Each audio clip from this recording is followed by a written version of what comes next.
Boa noite a todos vocês. Eu gostaria de cumprimentá-los mais uma vez com a graça e a paz do nosso Senhor e Salvador Jesus Cristo.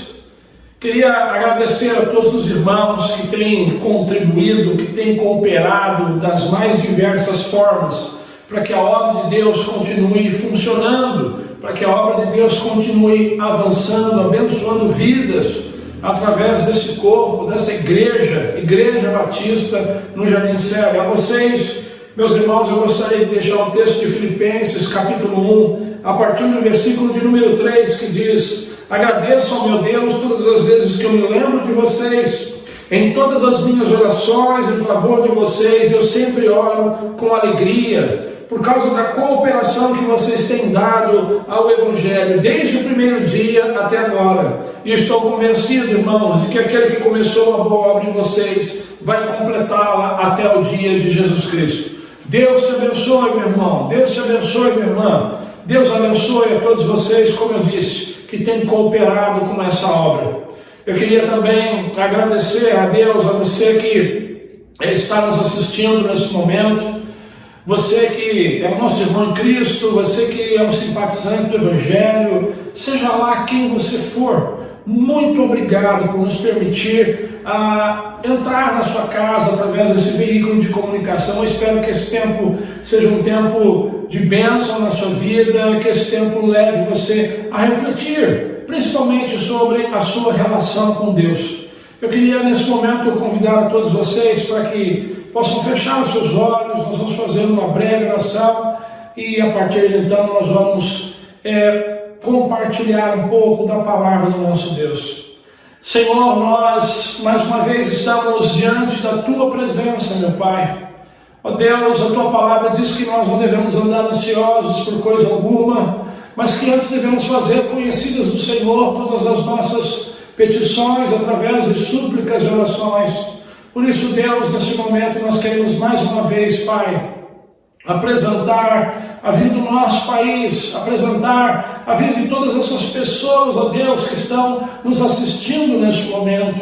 Pai, em nome de Jesus, dá a sua bênção, Pai, para o nosso país e para os demais países, ó Deus, que têm enfrentado essa pandemia. Livra-nos, ó Deus, desse vírus. Tem misericórdia de nós, meu Pai. Ó Deus, abençoa, Pai, aquelas pessoas que estão num leito de hospital nesse momento, que estão numa UTI, Senhor. Salva essas pessoas, Pai. Liberta essas pessoas, ó Deus, dessa enfermidade, em nome de Jesus. Abençoa também os médicos, enfermeiros, renova as forças, ó Deus, desses profissionais, Pai, para que eles continuem na frente de batalha, fazendo a diferença, Deus, na vida dessas pessoas. Abençoa também, Senhor, ó Pai, todos os políticos do nosso país, nosso presidente, governadores, prefeitos, para que eles sejam, Deus, assertivos das suas decisões, para que possamos, ó Deus, acertar no combate, na luta, Pai, contra esse vírus, contra essa pandemia, Pai, em nome de Jesus, Deus. Eu te peço também a sua bênção, Pai, para todas as famílias que estão nos assistindo nesse momento, Senhor. Ó Deus, abençoa, Pai.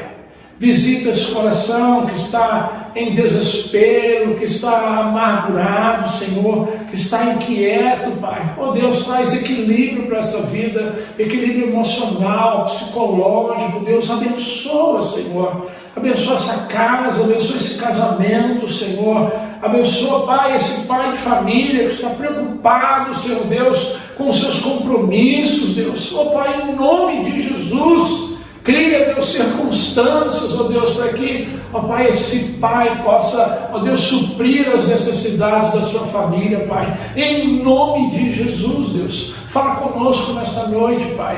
Em nome de Jesus, que nós oramos, Senhor, e agradecemos. Amém e graças a Deus. Queridos, o tema da nossa reflexão, da nossa mensagem nessa noite é consequências da fé no Cristo vivo. O texto que nós vamos utilizar é 1 Pedro, capítulo 1, versículos de 3 a 5. Daqui a pouco nós vamos entrar, então, nesse texto. Queridos, é sabido que nós vivemos dias difíceis. Por isso, precisamos continuar em oração. como nós oramos agora há pouco, para que Deus nos livre desse vírus. Precisamos continuar em oração para que Deus abençoe pesquisadores, cientistas, para que consigam encontrar tão logo um remédio, uma vacina.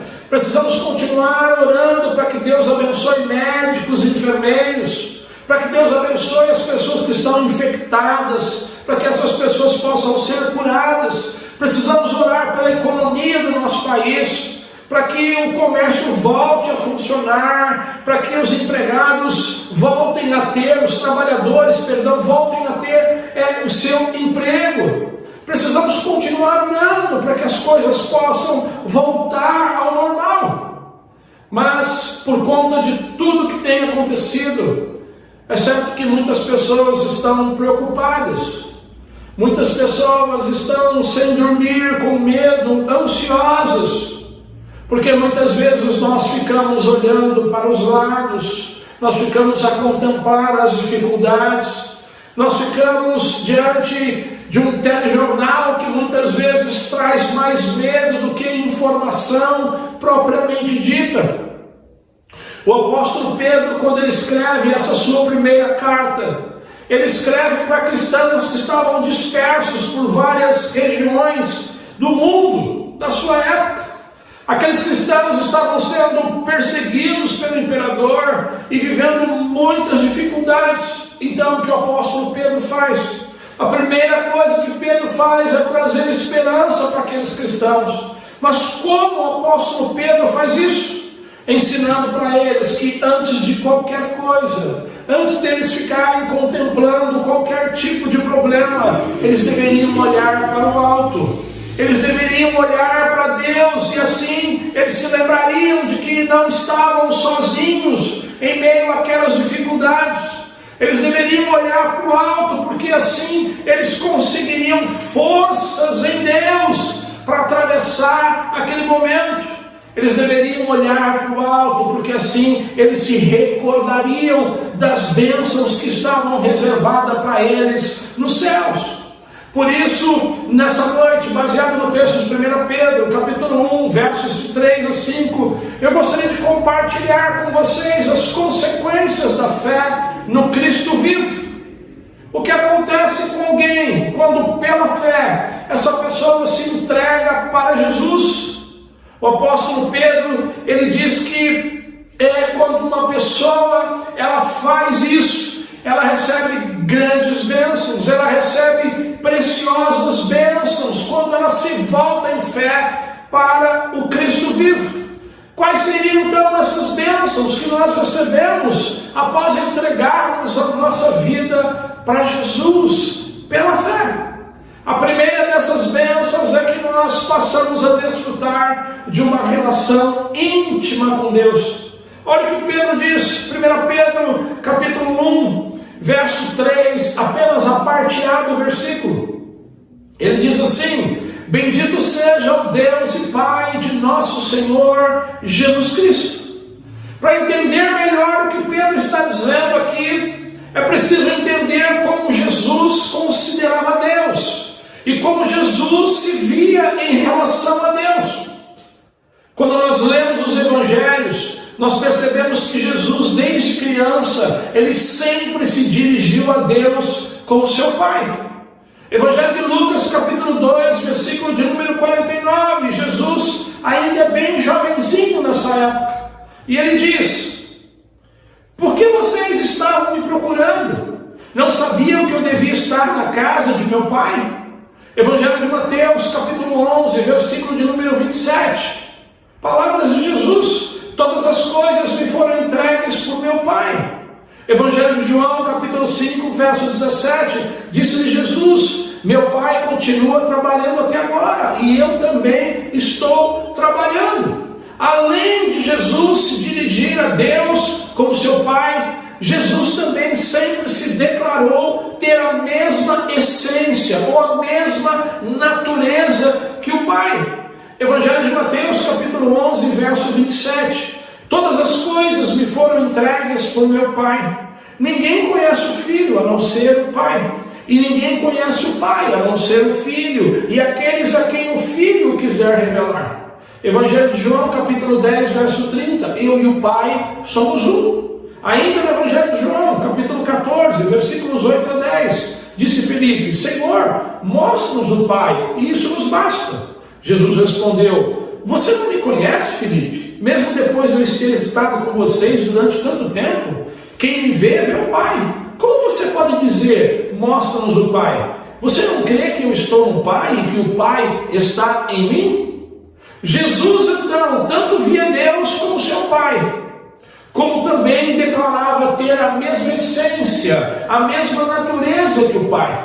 Por tudo isso, nós podemos entender que quando Pedro diz: Bendito seja o Deus e Pai de nosso Senhor Jesus Cristo, Pedro está apontando para uma relação íntima do cristão com Deus Todo-Poderoso, uma relação íntima do cristão com Deus Criador do Universo, com Deus sustentador de todas as coisas, através do Filho, Jesus Cristo. Ou seja, a primeira consequência da fé no Cristo vivo é que as pessoas passam a conhecer Deus, o único Deus, de forma mais íntima. Porque através de Jesus, Deus se torna o Pai dessas pessoas, e essas pessoas se tornam filhos de Deus. É justamente isso que João diz no seu Evangelho, lá no capítulo 1, versículos 12 a 13. Contudo, aos que receberam, aos que creram em seu nome, deu-lhes o direito de se tornarem filhos de Deus, os quais não nasceram por descendência natural, nem pela vontade da carne, nem pela vontade de algum homem, mas nasceram de Deus. Presta atenção no que João diz, João 1, 12 e 13, aos que o receberam. Os judeus na época de Jesus, eles rejeitaram Jesus como Salvador. Muitos judeus rejeitaram Jesus como Messias, mas muitas pessoas, inclusive até alguns judeus, creram em Jesus. Muita gente acreditou em Jesus, por isso eles aceitaram Jesus. Eles se arrependeram dos seus pecados e declararam a sua fé somente em Jesus. E essas pessoas então que aceitaram Jesus como Senhor e Salvador das suas vidas, elas receberam a maior bênção espiritual que um ser humano pode receber na face dessa terra. Eles se tornaram filhos de Deus. Eles tiveram o perdão dos seus pecados e receberam a vida eterna. Por quê? Porque as pessoas entenderam que se tornar íntimo de Deus, que se tornar filho de Deus, não tinha nada a ver com a nacionalidade ou a descendência física. Por isso João vai dizer que os filhos de Deus, João 1,13, não nasceram por descendência natural, nem pela vontade da carne, nem pela vontade de algum homem, mas nasceram de Deus. Ou seja, o filho de Deus, ou ser filho de Deus, não está baseado num privilégio pessoal, como por exemplo relacionamentos físicos. Não é porque o meu pai, não é porque a minha mãe são filhos de Deus, ou se julgam filhos de Deus, que eu sou filho de Deus, que eu sou filha de Deus. Não! O filho de Deus, ele nasce de Deus. O filho de Deus, ele é gerado por Deus, através da ação do Espírito Santo na sua vida. Eu quero aqui fazer uma analogia para que você possa entender um pouco melhor. Assim como o Espírito Santo ele formou a natureza humana no ventre da Virgem Maria, esse mesmo Espírito Santo é que implanta uma nova vida, a vida de Deus naqueles que se arrependeram dos seus pecados e se voltam em fé para Jesus. São essas as pessoas que recebem uma nova vida, uma vida diferente, uma vida com um novo propósito, uma vida com uma nova razão de ser, uma vida marcada por uma nova realidade.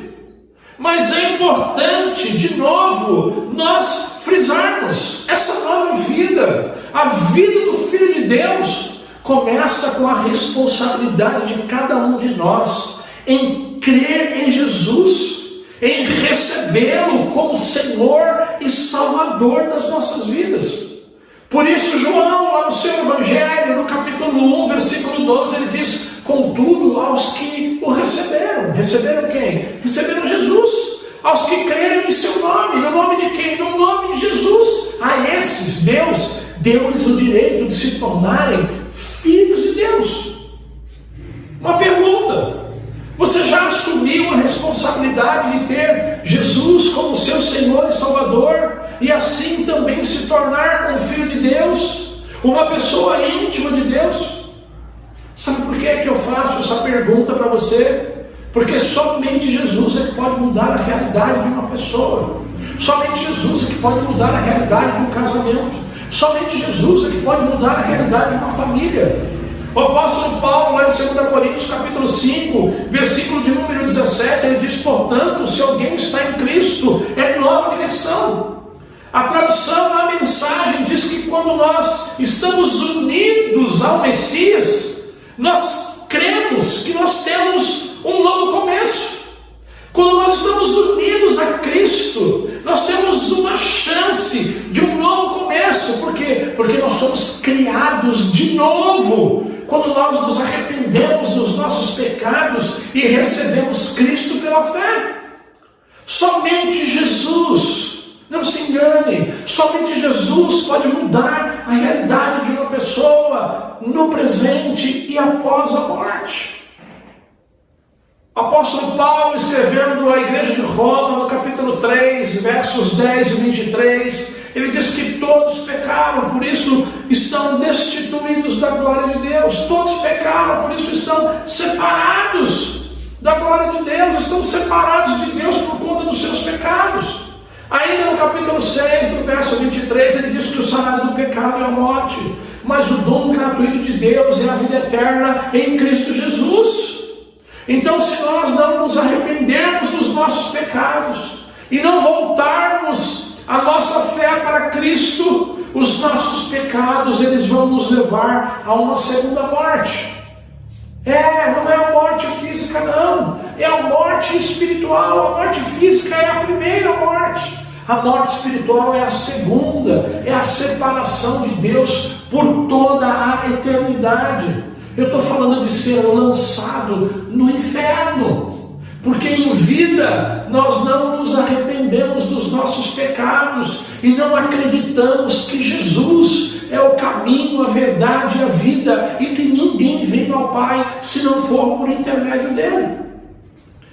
Sabe por que eu estou dizendo essas coisas para você? Porque é maravilhoso. Você não sabe o como é bom, ou o quanto é bom, nós desfrutarmos dessa íntima relação com Deus, através de Jesus Cristo. Como é maravilhoso poder se aproximar de Deus, através de Jesus Cristo. Sabe por quê? Porque Deus, Ele nos ama, e esse amor de Deus pelos seus filhos, Ele é infinitamente maior que o amor de uma mãe.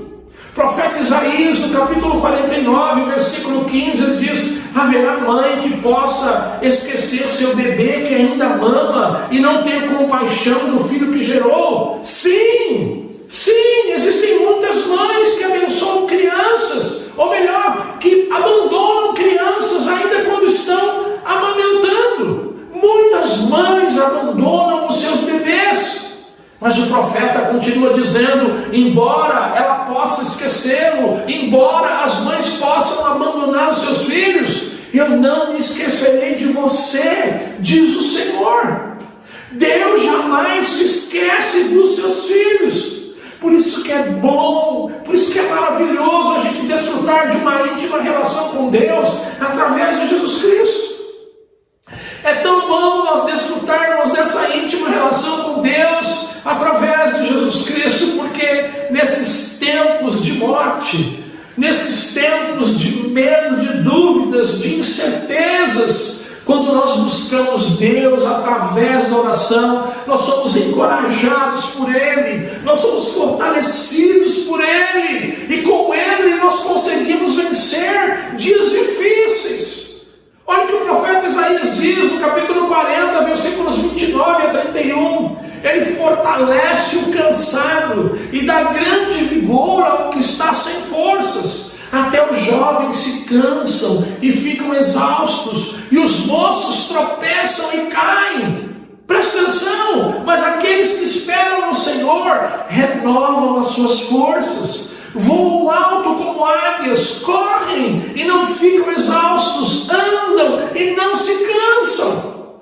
Olha que maravilhoso! Olha que maravilhoso é manter uma relação íntima com Deus por intermédio de Jesus Cristo. Ele promete nos fortalecer, Ele promete nos trazer vigor, Ele promete ser o nosso refúgio, a nossa fortaleza.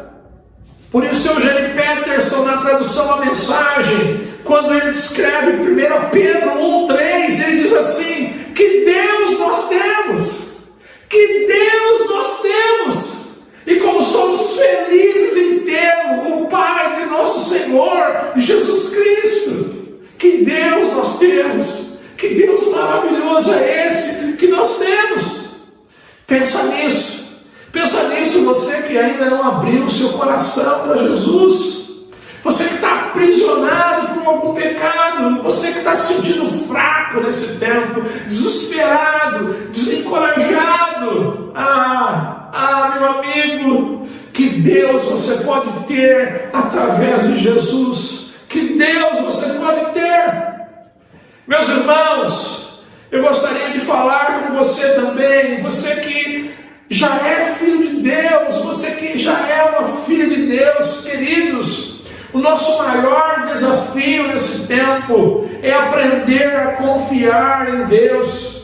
Queridos, nós precisamos confiar em Deus, nós precisamos descansar na força do poder de Deus, porque Deus, irmãos, é fiel, Deus continua fiel, Deus não se esqueceu de você.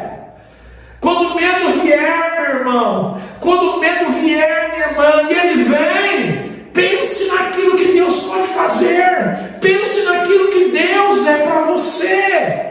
Olha o que o Senhor diz em Deuteronômio, capítulo 31, versículo de número 6. Sejam fortes e corajosos, não tenham medo, nem fiquem apavorados por causa delas, pois o Senhor, o seu Deus, vai com vocês, nunca os deixará, nunca os abandonará. Não tenha medo, minha irmã, o Senhor nunca vai te deixar, o Senhor nunca vai te abandonar. Evangelho de João, capítulo 14, palavras de Jesus: não se perturbe o coração de vocês, creiam em Deus, creiam também em mim. Verso de número 27, deixo-lhes a paz, a minha paz lhes dou, não a dou como o mundo a dá. Não se perturbe o seu coração, nem tenham medo. Queridos, o Senhor está conosco. Aliás, Jesus disse que estaria conosco todos os dias, até a consumação dos séculos, ou até a consumação da nossa vida neste mundo. Creia nisso.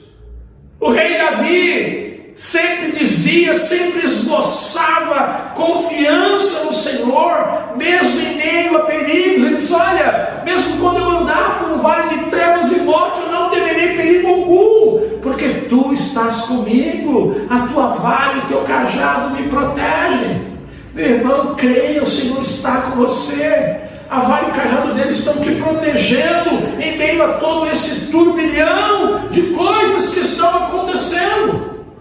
Mas, meus irmãos, eu também não poderia deixar de dizer que essa íntima relação com Deus que nós temos através de Jesus Cristo e que nos torna filhos de Deus, que nos abençoa, irmãos, essa relação também deve ter a nossa resposta como filhos.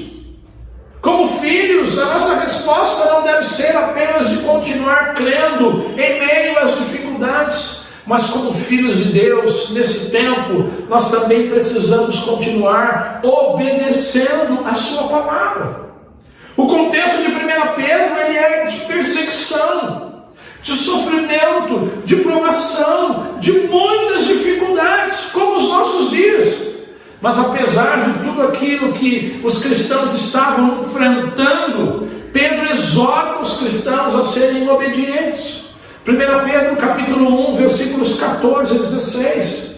Como filhos obedientes, não se deixem amoldar pelos desejos de outrora, quando viviam na ignorância. Mas assim como é santo aquele que os chamou, sejam santos vocês também em tudo que fizerem, pois está escrito: sejam santos, porque eu sou santo.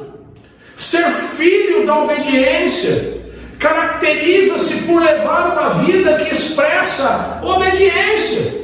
Por isso mesmo, diante das dificuldades que nós estamos vivendo no presente, mesmo não podendo frequentar as reuniões de igreja, nós temos que investir tempo com Deus, para que possamos nos parecer com Jesus Cristo. Ou seja, nós não podemos viver, andar, falar como nós fazíamos antes de conhecer a Cristo. Não se deixem amoldar pelos desejos de outrora, quando viviam na ignorância. Não! Nós devemos ser santos, como é santo aquele que nos chamou. Queridos, eu sei que não é fácil estar numa quarentena. Eu sei que não é fácil estar numa quarentena em uma casa. E pior ainda, é quando o nosso relacionamento no interior daquela casa, ele não é bom. Mas nós precisamos ser obedientes à palavra, para reproduzir nas nossas vidas o caráter de Cristo. O caráter de Cristo, o caráter do Deus que nos chamou. E aí então, nos livrar de toda maldade, engano, hipocrisia, inveja, maledicência, procurar dar um bom testemunho, procurar viver em harmonia com as pessoas que estão na nossa casa, com a nossa esposa, com o nosso marido, com os nossos filhos, com os nossos pais. Irmãos, em nome de Jesus, sejam santos como é santo aquele que vos chamou. Nós não podemos, em tempos de pandemia também, irmãos, ficar pensando apenas no material. Ou nós confiamos em Deus, ou nós acreditamos que Deus vai sim suprir todas as nossas necessidades, ou nós andamos como os pagãos que não conhecem a Deus. Os pagãos, aquelas pessoas que não dormem, que ficam só preocupadas com o dia de amanhã. As pessoas que não conhecem as promessas de Deus, que diz: olha, buscai o reino de Deus e a sua justiça em primeiro lugar, e as demais coisas vos serão acrescentadas. Ou nós cremos, irmãos, ou não cremos, ou nós somos filhos de Deus, irmãos, ou nós não somos. Ou seja, neste tempo, irmãos, precisa também haver um espaço para a gente utilizar das redes sociais, do telefone, para levar esperança para as pessoas que estão desesperadas. Nós não podemos deixar de ser igreja, porque nós estamos vivendo um tempo de pandemia, de dúvidas, de incertezas, de dificuldades. Não! Olha o que Pedro disse para aqueles cristãos que estavam sofrendo muito mais do que nós. 1 Pedro capítulo 2, verso 9: vocês, porém, são geração eleita, sacerdócio real, nação santa, povo exclusivo de Deus, para anunciar as grandezas daquele que nos chamou das trevas para a sua maravilhosa luz. Irmãos, a missão continua. A tarefa de anunciar as grandezas de Deus continua. A tarefa de fazer discípulos precisa continuar. Em nome de Jesus. Quais as bênçãos que nós recebemos quando nós nos entregamos para Jesus pela fé?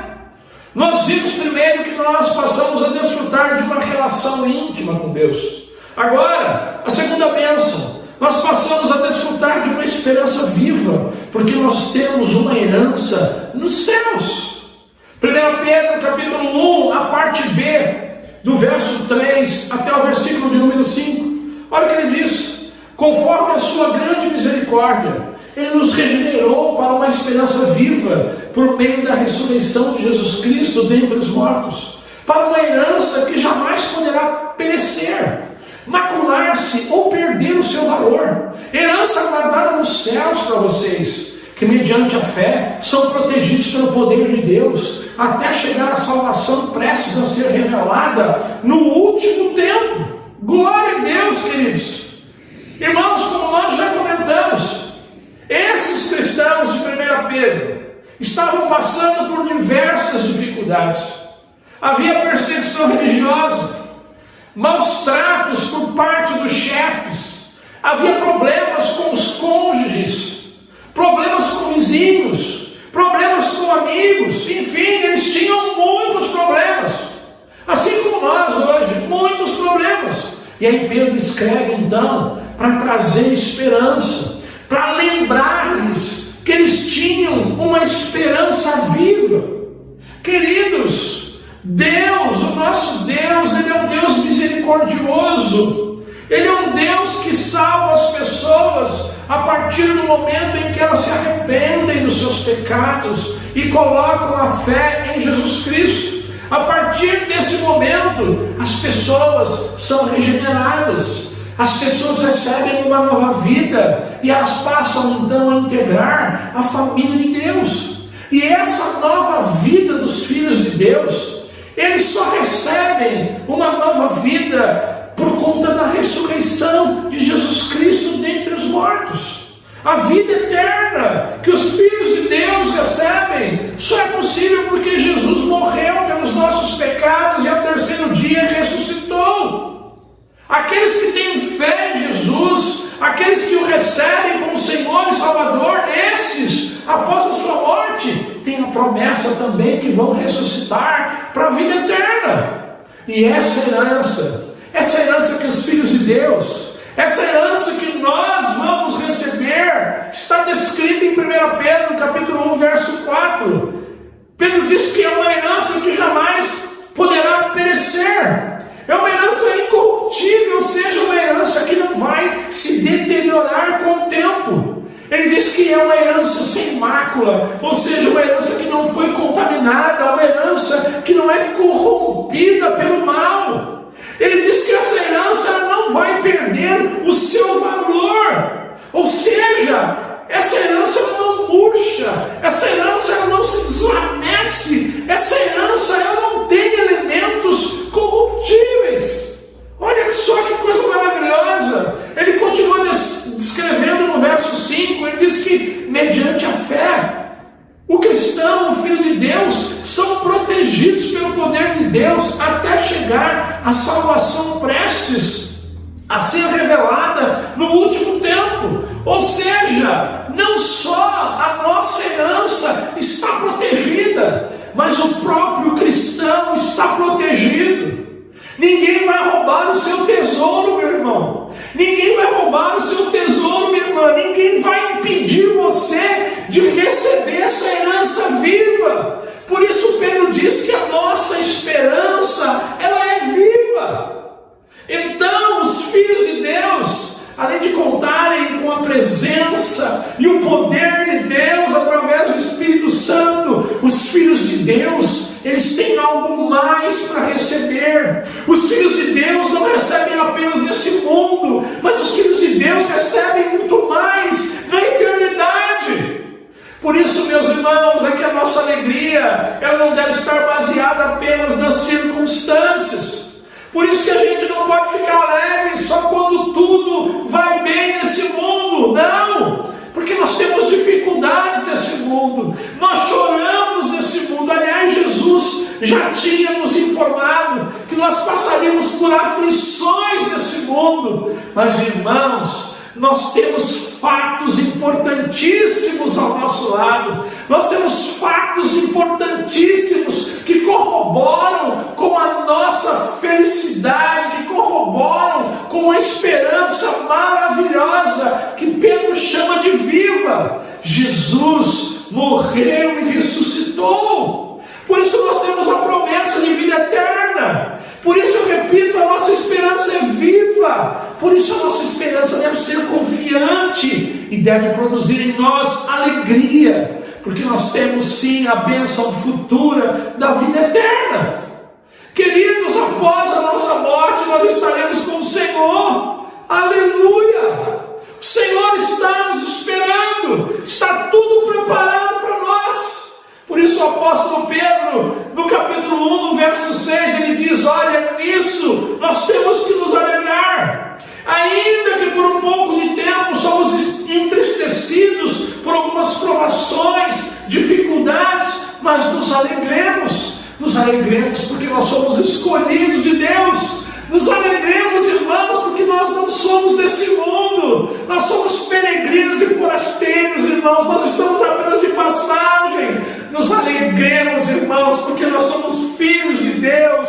E um dia nós estaremos com o Senhor por toda a eternidade. Glória a Deus, irmãos. Aleluia.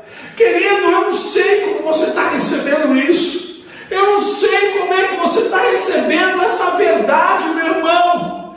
Mas eu quero dizer uma coisa para você: essa verdade que você está recebendo agora, ela não deve ser recebida apenas com um simples sorriso. Essa verdade que você está recebendo agora, ela devia ser recebida com uma alegria escandalosa. Sabe aquela alegria, irmãos, quando o nosso time, no final do campeonato, faz um gol contra o nosso maior rival, e aí a gente abre a janela, e a gente grita gol, e a gente manda um monte de mensagem para as pessoas, tirando chacota delas, fazendo festa, porque o nosso time está ganhando. Essa é a alegria que Deus espera de nós, essa alegria escandalosa, porque Ele deu o seu único filho, irmãos, para morrer no nosso lugar. Essa é a resposta que Deus espera de nós, mesmo nesses dias. Alegria escandalosa e obediência à sua palavra, porque nós temos a esperança de vida eterna e um Deus que está conosco todos os dias. Aleluia, queridos, aleluia, aleluia, irmãos, aleluia. Eu precisava lembrar você dessa verdade. Nós não somos desse mundo. Nós temos que nos lembrar da esperança viva, da herança que está guardada para nós nos céus, queridos. Nós estamos aqui só de passagem, só de passagem. A palavra do Senhor diz que aquilo que Ele tem preparado para aqueles que o amam, nem olhos viram, nem ouvidos ouviram. Oh Senhor, glória a Deus. Pai, obrigado, Senhor, obrigado pela sua vida na nossa vida. Queridos, eu queria concluir essa palavra dessa noite. Eu quero crer que muitos ouviram já a história do Êxodo, aquele momento em que Deus liberta os hebreus da escravidão do Egito. A história do Êxodo, registrada ali no capítulo 13, versículos 17 e 18, diz que quando o faraó deixou sair o povo, Deus não os guiou pela rota da terra dos filisteus, embora esse fosse o caminho mais curto, pois disse: se eles se defrontarem com a guerra, talvez se arrependam e voltem para o Egito. Assim Deus fez o povo dar a volta pelo deserto, seguindo o caminho que leva ao Mar Vermelho. O texto diz que Deus não escolheu o caminho mais curto, porque Deus não queria que o seu povo se defrontasse com a guerra. O caminho mais curto tinha diante deles os filisteus, um povo muito mais preparado para a guerra. E Deus então temia, Deus sabia, essa é a grande verdade, que se os hebreus se deparassem com os filisteus, eles não iriam conseguir vencer, e eles voltariam então para o Egito, voltariam correndo de medo para o Egito. Por isso então o que Deus fez? Deus escolheu o caminho mais longo, mas o caminho mais longo levava direto para o Mar Vermelho. E os hebreus só entenderiam porque Deus escolheu aquele caminho depois que Deus abriu o Mar Vermelho. Eles só iam entender depois daquele grande milagre. Por que eu trouxe essa história nesse momento? Porque alguém já disse que a nossa vida ela é feita de escolhas. E nessa noite Deus Ele mostrou o caminho para você desfrutar de uma íntima relação com Ele, Jesus Cristo. Mostrou que esse caminho pode transformar a sua vida aqui, já. E mostrou para você que existe algo mais. Existe algo maravilhoso após a morte para aqueles que colocam a sua fé no Cristo vivo. Uma herança viva. Alguém já disse que Deus Ele nos indica o caminho, mas nós é que escolhemos seguir o seu caminho ou o nosso caminho. Então, para você que me ouve nessa noite, Você que ainda não entregou a sua vida para Jesus, eu quero dizer uma coisa para você.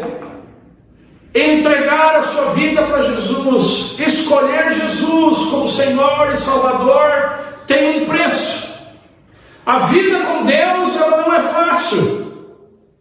Escolher Jesus tem um preço, mas também nós vivemos a experiência de conhecer a Deus. Nós vivemos a experiência de ser cuidado por Deus. Escolher a Jesus tem um preço, mas também tem glória. Tem glória. Tem uma herança viva, guardada nos céus, para nós. Agora, escolher o nosso caminho tem apenas preço.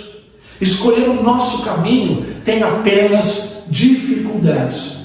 Que o Espírito Santo de Deus ilumine você nessa noite, para que você possa escolher Jesus e assim passar a desfrutar dessa íntima relação com Deus e de uma esperança viva, uma herança nos céus. Que Deus te abençoe, que o amor do Deus Pai, a graça do Deus Filho e as doces consolações do Espírito Santo de Deus permaneçam com todos nós desde agora e para todos sempre. Amém e graças a Deus.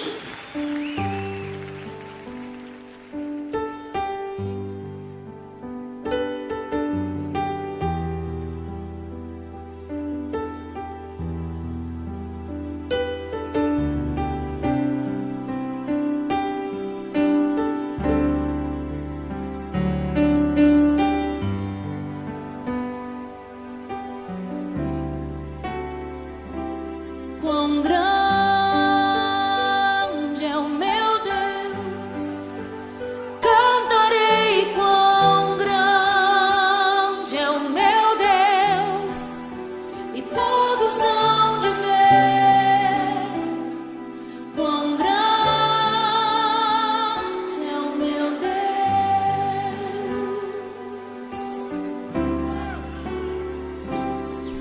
Com esplendor de um rei,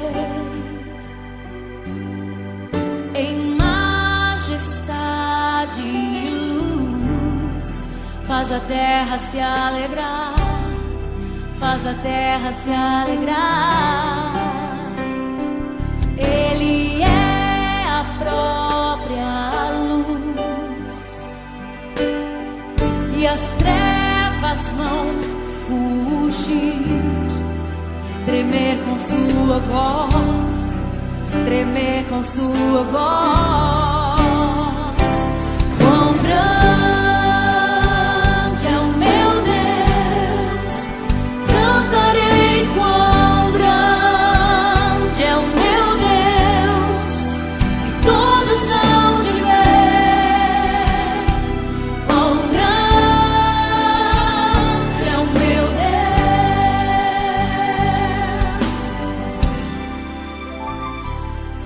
Por gerações Ele é, o tempo está em tuas mãos, o começo e o fim, o começo e o fim.